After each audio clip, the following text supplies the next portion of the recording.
ನನಗೆ ನಿನ್ನೆಗೆ ಇದು ರೆಡಿ ಆಗಬೇಕಿತ್ತು, ಹಾಗೆ ನಿನ್ನೆಗೆ ರೆಡಿಯಾಗಿತ್ತು. ಖುಷಿಯಾಯಿತು. ಹಾಯ್. ಹಾಗೆ ಥ್ಯಾಂಕ್ ಯು ಜೀವಿತಾ, ನೀನು ಅಲ್ಲಿದ್ದರೂ ಕೂಡ ನಮ್ಮ ಮೇಲೆ ಪ್ರೀತಿ ಇಟ್ಟು ಒಂದು ನೋಡಿ. ಇವಾಗ ಸ್ಕಿವರ್ಸಿಗೆ ಹಾಕಿ ಆಯಿತು, ಇನ್ನೂ ಕೂಡ ಸ್ವಲ್ಪ ಹಾಕಲಿಕ್ಕಿದೆ. ಇದನ್ನು ಫ್ರೈ ಮಾಡಿ ಆದಮೇಲೆ ಅದನ್ನು ಹಾಕೋದು. ವಿತಾ ಫ್ಯಾಮಿಲಿಗೆ ನಿಮಗೆಲ್ಲರಿಗೂ ಸ್ವಾಗತ. ಹಾಗೆ ಇವಾಗ ಬೆಳಿಗ್ಗೆನೇ ಇವತ್ತಿನ ವ್ಲಾಗನ್ನು ಸ್ಟಾರ್ಟ್ ಮಾಡ್ತಾ ಇದ್ದೇನೆ. ಇವಾಗಷ್ಟೇ ಪೂಜೆ ಮುಗಿಸ್ಕೊಂಡು ಮನೆಗೆ ಬಂದೆವು. ಹಾಗೆ ಚಿಕನನ್ನು ತಂದಿದ್ದೇವೆ. ಇವಾಗ ಮಧ್ಯಾಹ್ನಕ್ಕೆ ಅಡುಗೆ ಆಗಬೇಕು. ಅನ್ನ ಇದೆ, ಹಾಗೆಯೇ ಇವಾಗ ಪದಾರ್ಥ ಬೇಗನೆ ಮಾಡಬೇಕು. ಚಿಕನ್ ಸಾರು ಮಾಡಿ ಮತ್ತು ಸ್ವಲ್ಪ ಚಿಕನ್ ಗ್ರಿಲ್ ಮಾಡಬೇಕು ಅಂತ ಅಂದ್ಕೊಂಡಿದ್ದೇನೆ. ಹಾಗೆ ಇವಾಗ ಅದರ ಕೆಲಸವನ್ನು ಬೇಗನೆ ಮಾಡಬೇಕು. ಹಾಗೆಯೇ ಇವತ್ತಿನ ಈ ವಿಡಿಯೋವನ್ನು ಸ್ಟಾರ್ಟ್ ಮಾಡೋದಕ್ಕಿಂತ ಮೊದಲು ಯಾರು ನನ್ನ ಚಾನಲನ್ನು ಇನ್ನೂ ಸಬ್ಸ್ಕ್ರೈಬ್ ಮಾಡದೆ ನನ್ನ ವೀಡಿಯೋಸನ್ನು ನೋಡ್ತಾ ಇದ್ದರೆ ಪ್ಲೀಸ್ ನನ್ನ ಚಾನಲ್ಗೆ ಸಬ್ಸ್ಕ್ರೈಬ್ ಮಾಡಿ, ಸಪೋರ್ಟ್ ಮಾಡಿ. ಬನ್ನಿ ಇವಾಗ ಬೇಗನೆ ಈ ಚಿಕನ್ ರೆಸಿಪಿಯನ್ನು ಸ್ಟಾರ್ಟ್ ಮಾಡೋಣ. ಇದರ ವಿಡಿಯೋನ ನಾನು ನಿಮ್ಮ ಜೊತೆಗೆ ಶೇರ್ ಮಾಡೋದಿಲ್ಲ, ಯಾಕೆಂದರೆ ಇದಕ್ಕಿಂತ ಮೊದಲು ಕೂಡ ನಾನು ಶೇರ್ ಮಾಡಿದ್ದೇನೆ. ಆದರೆ ಗ್ರಿಲ್ ರೆಸಿಪಿಯನ್ನು ನಿಮ್ಮ ಜೊತೆಗೆ ಶೇರ್ ಮಾಡ್ತೇನೆ. ಬನ್ನಿ ಇವಾಗ ಇದರ ರೆಸಿಪಿಯನ್ನು ಸ್ಟಾರ್ಟ್ ಮಾಡೋಣ. ನೋಡಿ, ಇಲ್ಲಿ 1 kg ಆಗುವಷ್ಟು ಚಿಕನನ್ನು ತೊಗೊಂಡಿದ್ದೇನೆ. ಹಾಗೆ ಇದಕ್ಕೆ ಇವಾಗ ಬೇಕಾದ ಇಂಗ್ರೀಡಿಯೆಂಟ್ಸನ್ನು ಹಾಕ್ತೇನೆ. ಒಂದು ಮೊಟ್ಟೆಯನ್ನು ತೊಗೊಂಡಿದ್ದೇನೆ, ಮೊಟ್ಟೆಯನ್ನು ಒಡೆದು ಹಾಕ್ತೇನೆ. ಇದಕ್ಕೆ ಬೇಕಾದಷ್ಟು ಶುಂಠಿ ಬೆಳ್ಳುಳ್ಳಿ ಪೇಸ್ಟನ್ನು ಹಾಕ್ತೇನೆ. ಹಾಗೆಯೇ ಇದಕ್ಕೆ ಬೇಕಾದಷ್ಟು ಕಬಾಬ್ ಪೌಡ್ರ್ ಕೂಡ ಹಾಕ್ತೇನೆ.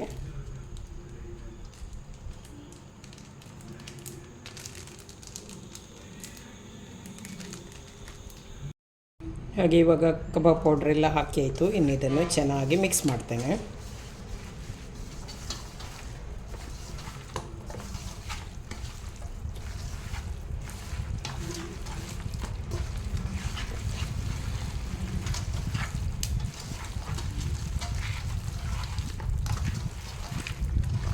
ಈ ಕಬಾಬ್ ಪೌಡ್ರಲ್ಲಿ ಉಪ್ಪಿರ್ತದೆ, ಹಾಗಾಗಿ ಉಪ್ಪು ಹಾಕುವ ಅವಶ್ಯಕತೆ ಇಲ್ಲ. ಇವಾಗ ಇದು ಚೆನ್ನಾಗಿ ಮ್ಯಾರಿನೇಟ್ ಆಗಲಿ. ನೋಡಿ, ಇವಾಗ ಮಸಾಲವನ್ನು ಹಾಕಿ ಆಯಿತು. ಇನ್ನೊಂದು ಸ್ವಲ್ಪ ಹೊತ್ತಿದ್ದು ಮ್ಯಾರಿನೇಟ್ ಆಗಲಿಕ್ಕೆ ಇಡ್ತೇನೆ. ಆಮೇಲೆ ಇದನ್ನು ಗ್ರಿಲ್ ಮಾಡ್ತೇನೆ.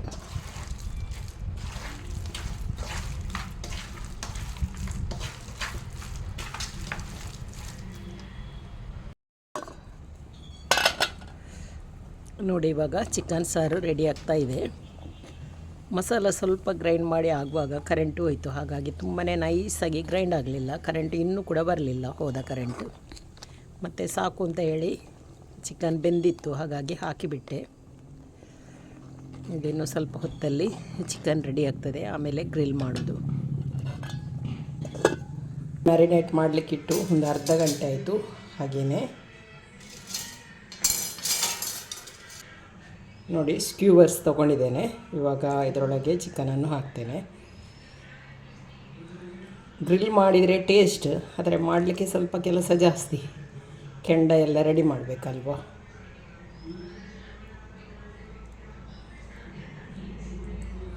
ಹಾಗೆ ಇವಾಗ ಸ್ವಲ್ಪ ಗ್ರಿಲ್ ಮಾಡೋದು ಹೇಗಾಗ್ತದೆ ಅಂತ ನೋಡೋಣ.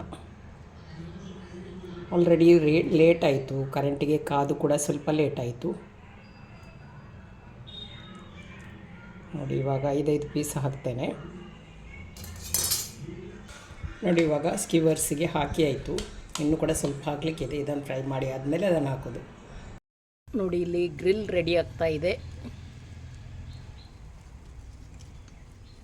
ಚಿಕನ್ ಗ್ರಿಲ್ ಕೂಡ ರೆಡಿ ಆಯಿತು.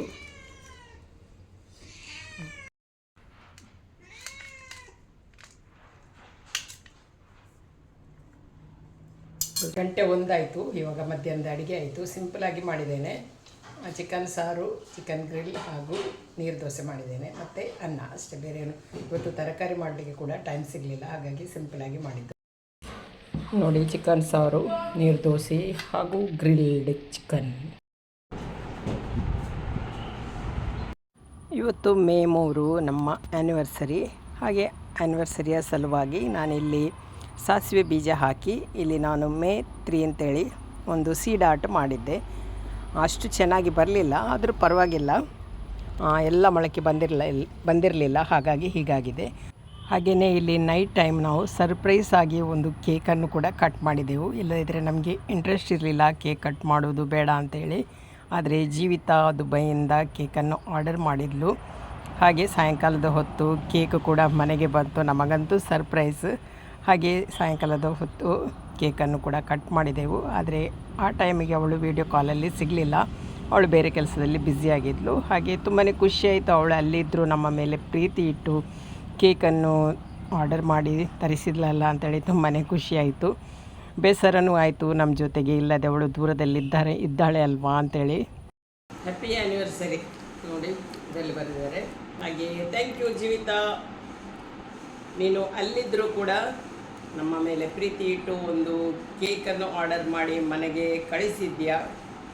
Thank you. ಆ್ಯನಿವರ್ಸರಿಯನ್ನು ಸಿಂಪಲಾಗಿ ಸೆಲೆಬ್ರೇಟ್ ಮಾಡಿದೆವು. ಹಾಗೆ ಇವಾಗ ಕೇಕ್ ಕಟ್ಟಿಂಗ್ ಆಯಿತು, ಇನ್ನು ಊಟ ಮಾಡೋದು.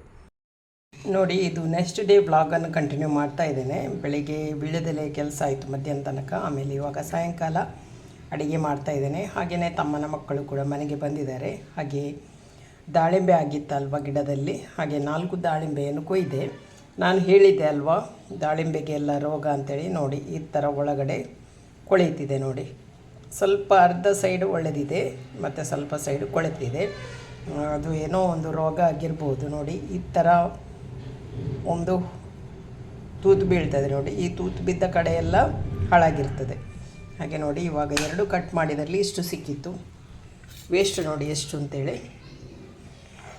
ಈ ಸಲ ಸೆಕೆಗೆ ಹೀಗೆ ಆಗ್ತದಾ ಏನೋ ಅಂತ ಗೊತ್ತಿಲ್ಲ. ನಮ್ಮ ಮನೆಯಲ್ಲಿ ಮರದಲ್ಲಿ ಮಾವಿನ ಕಾಯಿ ಆಗಿತ್ತು, ಅದು ಕೂಡ ಹಾಗೆ ತೆಗೆದು ಹಣ್ಣು ಮಾಡಲಿಕ್ಕಿಟ್ಟ ಕೂಡಲೇ ಕೊಳೀತದೆ. ಕೆಲವೊಂದು ಮಾತ್ರ ಚೆನ್ನಾಗಿರೋದು ಸಿಗ್ತದೆ. ಹಾಗೆ ಇದು ಕೂಡ ಹಾಗೇ ಆಗಿದೆ. ಇವಾಗ ಸ್ವಲ್ಪ ಚೆನ್ನಾಗಿರೋದನ್ನು ತೆಗೆದು ರೆಡಿ ಮಾಡಿದ್ದೇನೆ, ಮಕ್ಕಳು ತಿಂತಾರೆ ಅಂತೇಳಿ. ಹಾಗೆಯೇ ಈ ದಾಳಿಂಬೆಯ ಕಲರ್ ನೋಡಿ, ಲೈಟ್ ಪಿಂಕ್ ಕಲರ್. ಟೇಸ್ಟ್ ಚೆನ್ನಾಗಿದೆ, ಸಿಹಿಯಾಗಿದೆ. ಆದರೆ ಕಲರ್ ಇಲ್ಲ ಅಂತೇಳಿ ಮಾತ್ರ. ಇದು ಸ್ಟಾರ್ಟಿಂಗ್ನಿಂದ ಅದರಲ್ಲಿ ಆಗುವಾಗ ಇದೇ ಕಲರ್ ಆಗ್ತಿತ್ತು. ಹಾಗೆ ಇನ್ನು ಇದರಲ್ಲಿ ಇದು ಒಂದಿದೆ, ಇದನ್ನು ಕೂಡ ಕಟ್ ಮಾಡ್ತೇನೆ. ಇದರಲ್ಲಿ ಕೂಡ ಹಾಗೆ ನೋಡಿ, ಇಲ್ಲಿ ತೂತು ಇದೆ, ಆದ ಕಾರಣ ಇದು ಕೂಡ ಸ್ವಲ್ಪ ಹಾಳಾಗಿರ್ಬೋದು. ಇದನ್ನು ಓಪನ್ ಮಾಡಿ ಸ್ವಲ್ಪ ಚೆನ್ನಾಗಿರೋದನ್ನು ತೆಗೆದು ರೆಡಿ ಮಾಡ್ತೇನೆ. 4 ದಾಳಿಂಬೆ ಹಣ್ಣು ಕೊಯ್ದೆ, 4ರಲ್ಲಿ ಇಷ್ಟು ಚೆನ್ನಾಗಿರೋದು ಸಿಕ್ಕಿತ್ತು. ಹಾಗೆಯೇ ವೇಸ್ಟ್ ಎಷ್ಟಿದೆ ಇದನ್ನು ಇವಾಗ ಹೊರಗಡೆ ಎಸೆಯ್ತೇನೆ. ಹಾಗೆಯೇ ಇವಾಗ ಮಕ್ಕಳು ತಿಂತಾರೆ. ಇದನ್ನು ಶಟ್ಲ್ ಆಡ್ತಾ ಇದ್ದಾರೆ.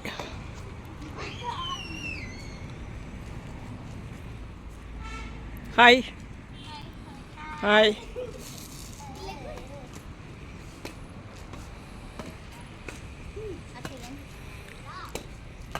ದಿನಾಲೂ ಮನ್ವಿತಳಿಗೆ ರಜೆ ಸಿಕ್ಕಿದ ಮೇಲೆ ನಾನು ಮತ್ತು ಮನ್ವಿತ ಸಾಯಂಕಾಲ ಹೊತ್ತು ಶಟ್ಲ್ ಆಡೋದು. ಇವತ್ತು ಮಕ್ಕಳಿದ್ದಾರೆ, ಹಾಗೆ ನನಗೆ ಇವತ್ತು ಬೇರೆ ಕೆಲಸ ಇದೆ.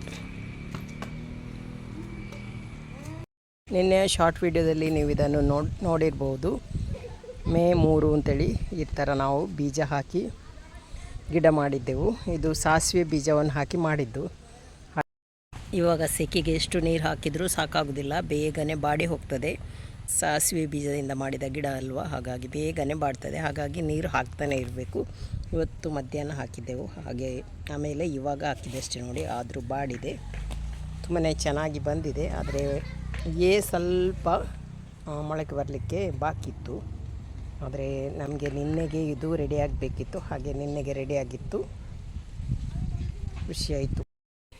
ಇಲ್ಲಿ ನೋಡಿ, ಇಂಟರ್ಲಾಕಲ್ಲಿ ಒಂದು ಗಿಡ ಆಗಿ ಚೆನ್ನಾಗಿ ಹೂ ಬಿಟ್ಟಿದೆ. ಇದನ್ನು ತೆಗಿಲಿಲ್ಲ, ಹೂ ಇದೆ ಅಂತೇಳಿ ತೆಗಿಲಿಕ್ಕೆ ಹೋಗಲಿಲ್ಲ. ಇನ್ನು 1 ತಿಂಗಳಲ್ವ ಮತ್ತೆ ತೆಗೆಯೋದು ಅಂತೇಳಿ. ಮಳೆ ಬಿದ್ದ ಕೂಡಲೇ ಇದು ಮತ್ತೆ ಹೂ ಆಗೋದಿಲ್ಲ ಇದರಲ್ಲಿ. ಹಾಗೆಯೇ ಇಲ್ಲಿ ಒಂದು ಪ್ಲಾಸ್ಟಿಕ್ ಬ್ಯಾಗಲ್ಲಿ ಮಣ್ಣು ಹಾಕಿ ಹೂವಿನ ಗಿಡ ನೆಟ್ಟಿದೆ. ಈ ಥರ ಹೂವಾಗಿದೆ. ಹಾಗೆಯೇ ಇಲ್ಲಿ ಸದಾಪುಷ್ಪ ಕೂಡ ಹಾಗೆ, ಇದು ಕೂಡ ಚೆನ್ನಾಗಿ ಬಂದಿದೆ. ಇಲ್ಲೊಂದು ಈ ಹೂವಾಗಿದೆ. ಇವಾಗ 4-5 ದಿವಸ ಆಯಿತು, ಬಾಡ್ತಾ ಬಂತು. ಹಾಗೆಯೇ ಇದೊಂದು ದಾಸವಾಳ, ತುಂಬಾ ಚೆನ್ನಾಗಿರ್ತದೆ. ಇವಾಗ ಸ್ವಲ್ಪ ಬಾಡ್ತಾ ಬಂತು.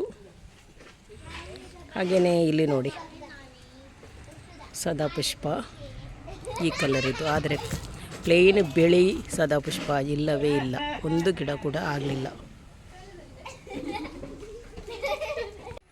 ಹಾಗೆ ನಿನ್ನೆ ಮತ್ತು ಇವತ್ತಿನ ಈ ಒಂದು ಸಿಂಪಲಾದ ವ್ಲಾಗನ್ನು ಇಲ್ಲಿಗೆ ಎಂಡ್ ಮಾಡ್ತೇನೆ. ವಿಡಿಯೋ ಇಷ್ಟ ಆದರೆ ಲೈಕ್ ಮಾಡಿ, ಶೇರ್ ಮಾಡಿ, ಅದೇ ರೀತಿ ಸಬ್ಸ್ಕ್ರೈಬ್ ಮಾಡೋದರ ಮೂಲಕ ಚಾನಲ್ಗೆ ಸಪೋರ್ಟ್ ಮಾಡಿ. ಇನ್ನೊಂದು ವಿಡಿಯೋದೊಂದಿಗೆ ಸಿಗ್ತೇನೆ. ಅಲ್ಲಿ ತನಕ ಬಾಯ್.